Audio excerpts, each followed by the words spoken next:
नमस्कार, आप देख रहे हैं ग्राउंड रिपोर्ट और मैं हूं आपके साथ सुकन्या सिंह। सबसे पहले बात खूंटी की, जहां पत्थलगड़ी समर्थकों के कब्जे से 3 जवानों को छुड़ाने के लिए रेस्क्यू ऑपरेशन तेज कर दिया गया है। अब तक 50 से ज्यादा लोग हिरासत में लिए गए हैं, जबकि फायरिंग में एक पत्थलगड़ी समर्थक की मौत की खबर आ रही है। आला अफसरों की देखरेख में बड़ी संख्या में सुरक्षा बलों के जवान घाघरा गांव में चप्पे चप्पे की तलाशी ले रहे हैं।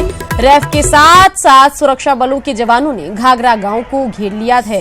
पत्थलगड़ी समर्थकों पर लाठियां बरसाई गई हैं और हवाई फायरिंग भी की गई है। तो तस्वीरें देखिए, जहां पत्थलगड़ी समर्थकों के खिलाफ यहां पर जवानों को बचाने के लिए रेस्क्यू ऑपरेशन चल रहा है। भारी संख्या में सुरक्षाकर्मी मुस्तैद नजर आ रहे हैं। 50 से ज्यादा लोग हिरासत में लिए गए हैं। इतना ही नहीं, फायरिंग में एक पत्थलगड़ी समर्थक की मौत की भी खबर है। घाघरा में सुरक्षा बलों का रेस्क्यू ऑपरेशन तेज गति से चल रहा है। पत्थलगड़ी समर्थकों को खदेड़ने के लिए हवाई फायरिंग भी की जा रही है। चप्पे चप्पे पर तलाशी ली जा रही है, लेकिन अब तक 3 लापता जवानों का कुछ सुराग नहीं मिल पाया है। खूंटी से बड़ी खबर आपको बता रहे हैं और 2 तस्वीरें भी दिखा रहे हैं। पहली तस्वीर में देखिए कि किस तरीके से सुरक्षा बल यहां मुस्तैद हैं। इतना ही नहीं, एक पत्थलगड़ी समर्थक की मौत भी हो गई है। और ओम प्रकाश हमारे संवाददाता इसी खबर पर ज्यादा जानकारी के साथ फोन लाइन से जुड़ गए हैं। ओम प्रकाश, लगातार यहां पर सुरक्षा बलों का सर्च ऑपरेशन चल रहा है, तलाश चल रही है पत्थलगड़ी समर्थकों के खिलाफ। यहां पर उनका ऑपरेशन आगे बढ़ रहा है, लेकिन अब तक जो 3 लापता जवान हैं उनका पता नहीं चल सका है और एक पत्थलगड़ी समर्थक के मारे जाने की भी खबर है। किस तरीके से यह ऑपरेशन आगे बढ़ रहा है, ओम प्रकाश बताइए। जी सुकन्या, ऑपरेशन जो है वो सुबह शुरू हो गया। कल शाम से ही जो पुलिस बल के जवान थे, अर्धसैनिक बल के जवान थे, यहाँ जमे हुए थे और आज सुबह जो है वो ऑपरेशन शुरू हुआ। और ऑपरेशन शुरू होते ही पुलिस बल भारी संख्या में जो है गांव के अंदर दाखिल हुआ। इस दौरान काफी संख्या में जो ग्रामीण थे वो भी वहां पर जमे हुए थे, लेकिन पुलिस के बढ़ते कदम देखते हुए ग्रामीणों को तितर बितर करने को लेकर प्रशासन ने लाठीचार्ज किया। उसी दौरान एक ग्रामीण की मौत हो चुकी है और कई लोग जो है जख्मी रूप से, गंभीर रूप से घायल हो गए हैं। फिलहाल यहाँ पर बताया काफी एम्बुलेंस भी आ गया है घायलों को ले जाने के लिए अस्पताल। वहीं करीब 25 से 30 लोग जो है उन्हें हिरासत में लिया है। और एक बार फिर जो प्रशासन की कवायद है सर्च ऑपरेशन की, एक बार फिर शुरू हो रही है और प्रशासन एक बार फिर गांव के एक एक घर को जाकर फिर से तलाशी अभियान शुरू करेगा और उसके बाद अपने लोगों को निकालने का प्रयास करेगा। लेकिन अब तक जो ग्रामीणों को हिरासत में लिया गया है उनसे पूछताछ हुई, उसमें प्रशासन को अब तक वैसे कोई भी इनपुट नहीं बरामद हुए हैं कि जिसकी वजह से ये पता लगाया जा सके। बिल्कुल बने रहिए ओम प्रकाश हमारे साथ। लगातार तस्वीरें भी हम दर्शकों को दिखा रहे हैं। तस्वीरों से स्थिति का अंदाजा लगाया जा सकता है, जहां सुरक्षा बल अपनी तरफ से पूरी कोशिश कर रहे हैं। यहां पर पत्थलगड़ी समर्थकों को हिरासत में लेकर उनसे पूछताछ भी की जा रही है, लेकिन नतीजे मिलते हुए नहीं दिख रहे हैं। जो लापता जवान हैं, जिनकी तलाश चल रही है, उनका कुछ पता नहीं लग पाया है। ये लगातार बड़ा क्वेश्चन मार्क बना हुआ है। सीधा रुख करते हैं खूंटी का, जहां से सीधे संवाददाता ओम प्रकाश हमारे साथ जुड़ गए हैं। ओम प्रकाश, तस्वीरें भी लगातार हम देख रहे हैं और सबसे बड़ा सवाल यही बना हुआ है कि आखिर वो 3 जवान जो लापता हैं वो कहां हैं। सुरक्षा बल अपने तरीके से पुरजोर तरीके से ऑपरेशन को आगे बढ़ा रहे हैं, लेकिन नतीजे नहीं मिल पा रहे हैं। क्या सबसे बड़ा सवाल है कि आखिर जवान गए कहां? क्या कुछ जानकारी आपके पास है, बताइए। जी सुकन्या, प्रशासन इसी कवायद में जुटा है कि उनके जो जवान है वो उनको किसी तरह रेस्क्यू कराया जा सके और उसी को लेकर प्रशासन की तरफ से अभी फिर एक बार रेस्क्यू ऑपरेशन चलाया जा रहा है। हम अपने कैमरामैन से सहयोगी से एक बार गुजारिश करेंगे कि एक बार वो तस्वीरें दिखाने की कोशिश करें, जिस वजह से एक बार आप देख सकते हैं यहाँ पर भारी संख्या में अभी भी सुरक्षा बल के जवान जो है मौजूद है। रैफ की कंपनियां भी हैं और अभी एक बार फिर यहाँ सर्च अभियान गांव के अंदर जाने वाला है, शुरू होने वाला है। वही दिखा दे कि एम्बुलेंस जो है, जो गंभीर रूप से ग्रामीण घायल हुए हैं, उन्हें मतलब अस्पताल तक पहुंचाने को लेकर एम्बुलेंस भी यहाँ पर मौजूद है। और प्रशासन को अब तक इस मामले में सुराग नहीं मिल पाया है कि कहां पर उनके जो बॉडीगार्ड्स हैं सांसद महोदय के, वो कहां हैं, इसे लेकर अब तक कोई सुराग नहीं मिल पाया है। और इसी को लेकर एक बार फिर प्रशासन जो है वो गांव की खाक छानने को मजबूर है। प्रशासन की तरफ से कहा जा रहा है कि गांव में ही अभी भी जो अंगरक्षक है उन्हें रखा गया है, जो भी उन्हें इनपुट्स मिल रहे हैं, इसी के निशानदेही पर, इसी के सूचना पर प्रशासन एक बार फिर जो है अंदर में रेस्क्यू ऑपरेशन चलाने की शुरू किया जा रहा है। आपको बता दें सुकन्या कि सुबह जब ऑपरेशन यहाँ पर रेस्क्यू शुरू किया गया तो काफी संख्या में लोग जो है ग्रामीण है वो घायल भी हुए हैं। वहीं एक ग्रामीण की मौत भी हो चुकी है। पूरे मामले पर नजर बना के रखिए ओम प्रकाश, लगातार पूरे दिन आपसे जुड़ते रहेंगे और इस पूरे मामले पर अपडेट लेते रहेंगे। लेकिन फिलहाल तमाम जानकारी के लिए आपका शुक्रिया। बढ़ेंगे आगे, बात करेंगे लातेहार की, जहां मूसलाधार बारिश के चलते घायल जवानों की रेस्क्यू ऑपरेशन में परेशानी आ रही है। पलामू के डीआईजी विपुल शुक्ल और एसटीएफ के DIG Saket Singh rescue team में शामिल हैं। घायलों और शहीद जवानों के शव लाने के लिए रेस्क्यू टीम घटनास्थल पर पहुंच गई है। साथ ही बीएसएफ का चॉपर भी डाल्टनगंज पहुंच चुका है। गौरतलब है कि लातेहार के बूढ़ा पहाड़ में लैंडमाइंस विस्फोट में झारखंड जगुआर के 7 जवान शहीद हो गए, जबकि 4 जवान घायल हैं। नक्सली अपने 7 जवानों के हथियार भी ले गए। पूरे इलाके में कॉम्बिंग ऑपरेशन तेज कर दिया गया है। विकास हमारे संवाददाता इसी खबर पर ज्यादा जानकारी के साथ फोन लाइन से जुड़ गए हैं।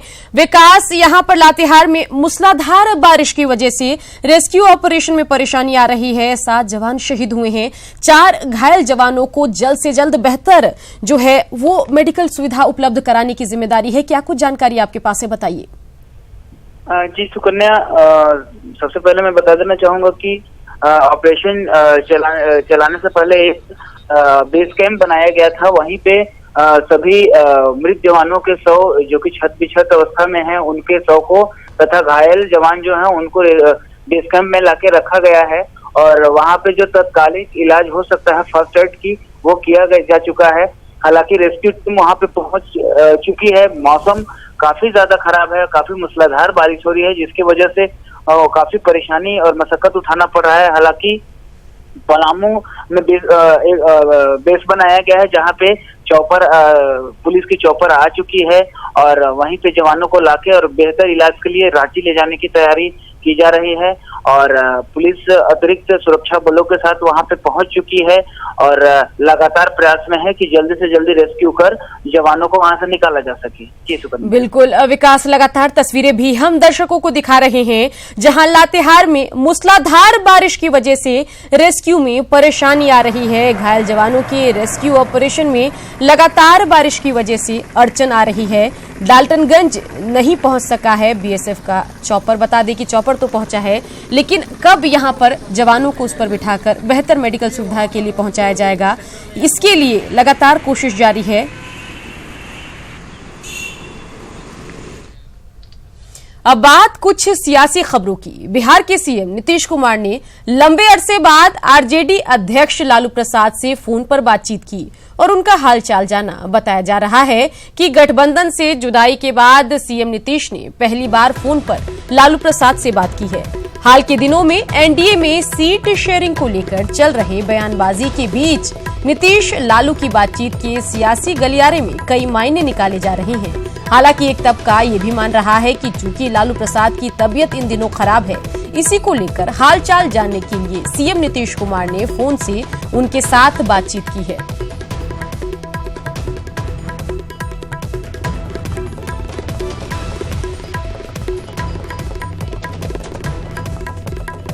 तो नीतीश कुमार को लालू प्रसाद यादव की याद आई है और नीतीश कुमार ने लंबे अरसे बाद लालू प्रसाद यादव को फोन किया है।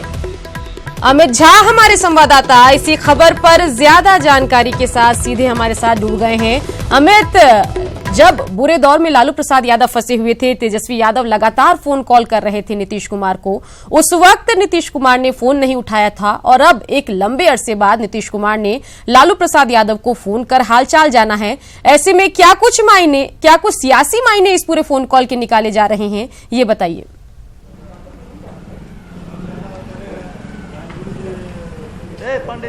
जी, निश्चित रूप से जैसे ही ये खबर आई और न्यूज़ 18 ने खबर ब्रेक किया कि सीएम नीतीश कुमार ने लालू प्रसाद यादव को मुंबई में फ़ोन कर उनसे बातचीत की है, उनका हालचाल जाना है, उसके बाद सोशल मीडिया से लेकर तमाम जो बातचीत हुई है हमारी, कई लोगों का फ़ोन भी आया है कि आखिर इसके क्या मायने हैं, क्या नीतीश कुमार कुछ करने वाले हैं, क्या कुछ फिर से बिहार में नए सियासी समीकरण देखने को मिल सकते हैं। तो तमाम जो रात भर कयास लगाए जा रहे हैं सुकन्या, वो इसी बात को लेकर हैं और दोनों दलों में जो कार्यकर्ता हैं उनमें काफी हलचल बढ़ गई है और सोशल मीडिया पे तरह तरह के कमेंट भी आने लगे हैं कि आखिर 4 महीने के बाद ही नीतीश कुमार को लालू यादव की याद आ ही गई। लेकिन काफी इंटरेस्टिंग ये है कि जैसे ही सियासी मायने निकलने शुरू हुए, और सियासी मायने क्यों निकाले गए हैं, निश्चित रूप से अगर ये कॉल पहले जाता, टाइमिंग को लेकर सियासी मायने निकाले जा रहे हैं, क्योंकि इस समय नीतीश कुमार और बीजेपी के जो रिश्ते हैं उसमें थोड़ी दूरियां दिखाई दे रही हैं। सीट शेयरिंग का मामला फंसा हुआ है। डेली आप देखते होंगे कि बीजेपी और जेडीयू के नेता एक दूसरे पर हमला कर रहे हैं।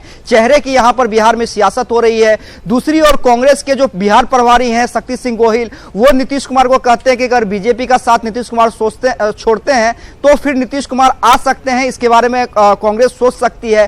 तो ऐसे में तमाम जो टाइमिंग है उसको लेकर सवाल खड़े हो रहे हैं, क्योंकि अगर नीतीश कुमार यही कॉल जो है जब लालू प्रसाद यादव की तबियत खराब हुई थी, जब वो होटवार जेल से रिम्स शिफ्ट हुए थे या उसके बाद ज्यादा तबियत खराब होने के बाद एम्स शिफ्ट हुए थे, तब अगर नीतीश कुमार फोन करते तब एक उस समय बिल्कुल सियासी मायने नहीं निकाले जाते, क्योंकि निश्चित रूप से एक बिहार की परंपरा रही है और राजनीतिक परंपरा रही है कि विरोधी, आप धुर विरोधी भी हो, लेकिन अगर किसी की तबीयत खराब है या कोई समारोह है तो उसमें हालचाल लिया जाता है। और जैसा कि तेज प्रताप यादव की शादी में हमने देखा भी था, नीतीश, लालू और तमाम कई विरोधी दल के नेता एक मंच पर साथ दिखे थे।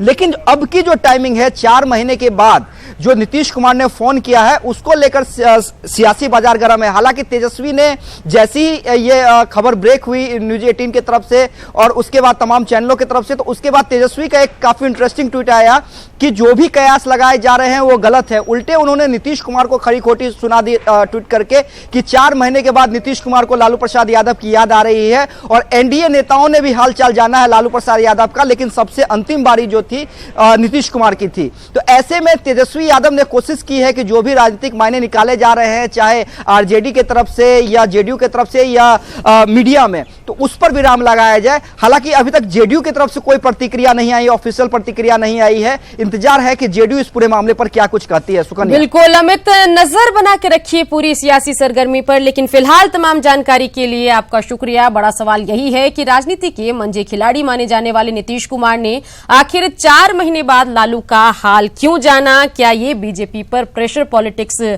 तैयार करने का एक तरीका तो नहीं है? बढ़ेंगे आगे, रुक करेंगे अगली खबर का, जहां बिहार के कड़े शराबबंदी कानून में संशोधन किया जा सकता है। अंतर्राष्ट्रीय नशा मुक्ति दिवस पर कार्यक्रम में मुख्यमंत्री नीतीश कुमार ने इसके संकेत दिए हैं। हालांकि सीएम ने साफ कर दिया कि शराबबंदी कानून से कोई समझौता नहीं होगा।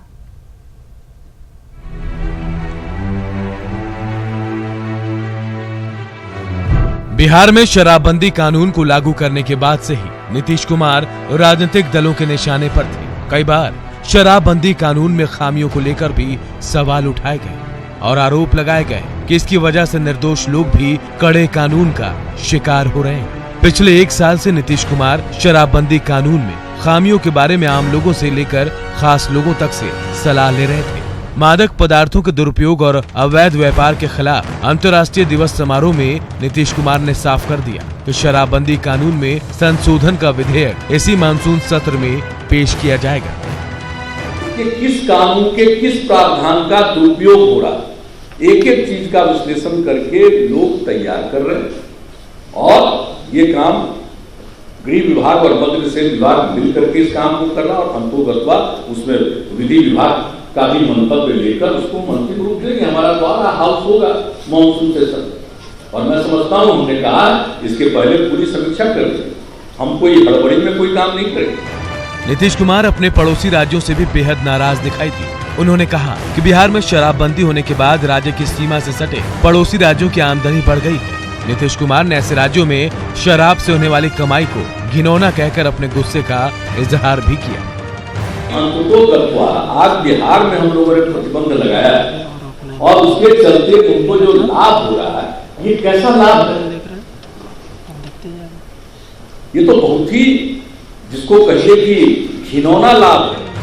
नीतीश कुमार ने न केवल शराबबंदी बल्कि नशा मुक्ति को सफल बनाने के लिए पुलिस कर्मियों से भी सहयोग की अपील की है। जाहिर है इस अभियान के साथ आम आदमी को भी खड़ा होना होगा, तभी पूरी कामयाबी मिल सकती है।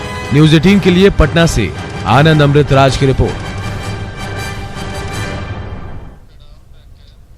शराबबंदी कानून में संशोधन के संकेत पर आरजेडी नेता तेजस्वी यादव ने नीतीश कुमार पर हमला बोला है। तेजस्वी ने कहा कि नीतीश कुमार ने एक बार फिर पलटी मार रहे हैं। तेजस्वी ने यह भी कहा कि उनकी पार्टी लॉ एंड ऑर्डर की समस्या पर पूरे बिहार में आंदोलन करेगी। आज हमने मुख्यमंत्री जी की बात को सुना और वो कह रहे थे कि शायद संशोधन करने की ज़रूरत पड़ेगी और शायद वो करेंगी और इस पे काम भी चल रहा है। लेकिन यही मुख्यमंत्री जी पहले कहा करते थे कि कोई भी संशोधन करने की नौबत नहीं आएगी और ये कोई भी संशोधन नहीं करेंगे। आज फिर से नीतीश कुमार जी, जिस हिसाब से उनको पूरा बिहार, पूरा देश पलटी मारने का नामे से जाना जाता है, आज फिर से शराब नीति पे भी उन्होंने पलटी मारने का काम किया है। और अभी तो कह रहे कि संशोधन किया है और आगे चल कर के हो सकता है, ये भी संभावना है कि ये जो शराबबंदी है इसको भी वापस लेने का काम कर सकते हैं। बेतिया में वकील क्या परेशान हुए, जेल में बंद कैदी, जेल प्रशासन और पुलिस सब के सब परेशानी में पड़ गए। आलम यह है कि मंडल कारा में शराब के मामले में बंद कैदी अब हंगामा और अनशन करने लगे हैं।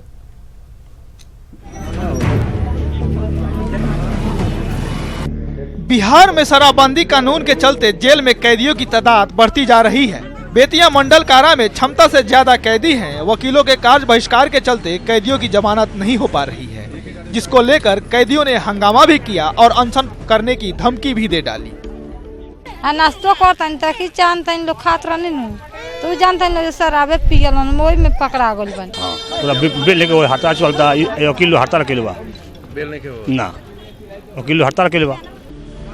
दरअसल बेतिया सिविल कोर्ट के वकीलों ने पिछले 1.5 महीने से न्यायिक कार्यों से खुद को अलग कर रखा है। वकीलों ने जज पर दुर्व्यवहार का आरोप लगाया है और जिसकी शिकायत सुप्रीम कोर्ट तक की गई है। वकीलों के कार्य बहिष्कार की वजह से पिछले महीने से एक भी कैदी की जमानत नहीं हुई और कैदी हंगामा पर उतर आए हैं। इससे जेल प्रशासन और पुलिस प्रशासन की परेशानी बढ़ गई है।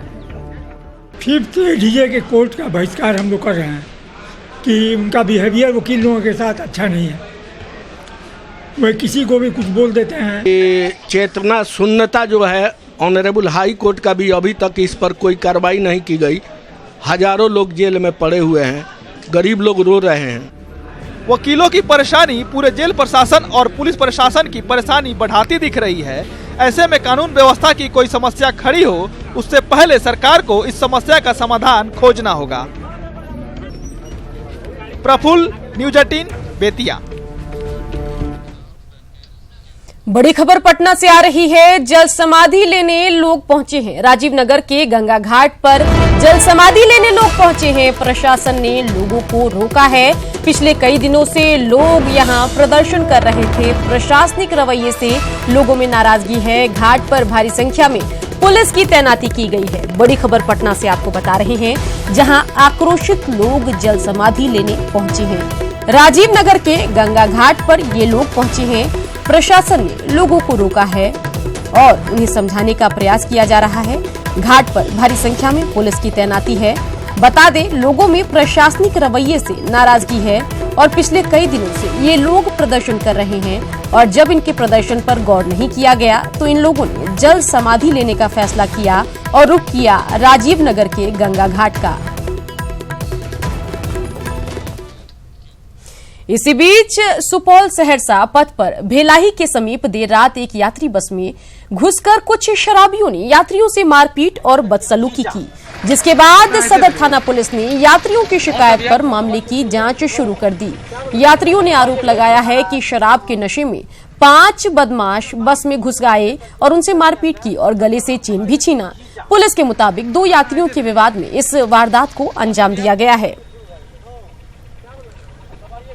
लड़का के घुसने से पहले हम उस लड़के को बोले कि भाई साहब आप घर के नजदीक आए इसीलिए गाली पड़ते हैं। उसी पर वो जो है हमको तो नहीं तब फिलहाल कुछ नहीं कहा, लेकिन मेरे बगल में जो लड़का खड़ा था उसका गर्दन पकड़ के धकेल दिया, बड़ा बेतमीजी से गाली उली देने लगा।